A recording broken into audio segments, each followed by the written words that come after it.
Hello, and welcome to another Adverity Platform guide. In this video, we're going to take a look at translating text in your data using the translation enrichment. In this example, let's say we want to translate the search terms in our Google Ads data stream from French to English. First, head over to the Enrichments page, click Create Enrichment, and then click Translation. Next, decide which data stream or data stream types you want to apply this enrichment to. Selecting a data stream type will assign this enrichment to all data streams of that type. So all your Google Ads data streams if you have multiple Google Ads data streams, for example. You can also exclude specific data streams too if you want. In this case, we are just going to add it to our Google Ads data stream and then click Next.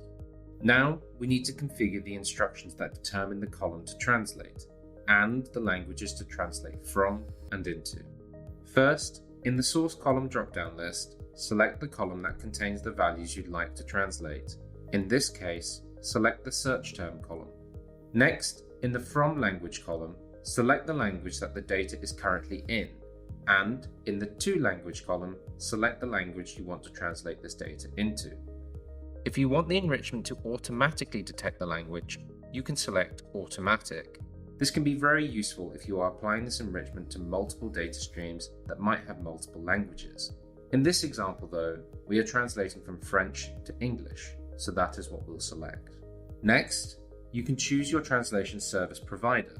In this example, we'll stick to Google Translate. Now, we can choose whether to replace the existing search terms with the translated terms in English, or to add an additional column containing the translated values. In this example, we're just going to replace the existing values. After configuring the settings for your new translation enrichment, you can check it is working properly by clicking the Table Preview tab at the top of the page. The edited column is highlighted in blue, and we can see that all the original terms were translated to English correctly.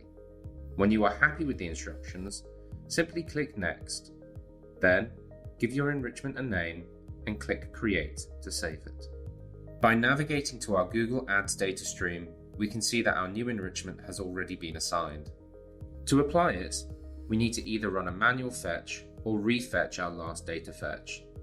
If you have scheduling set up, you can also wait until the next scheduled data fetch. Now our data has been refetched, we can check our data extract to see that yes, the enrichment has successfully translated our data. Thanks for watching. For more detailed information on using the translation enrichment and any other enrichment, be sure to check out the Adverity documentation.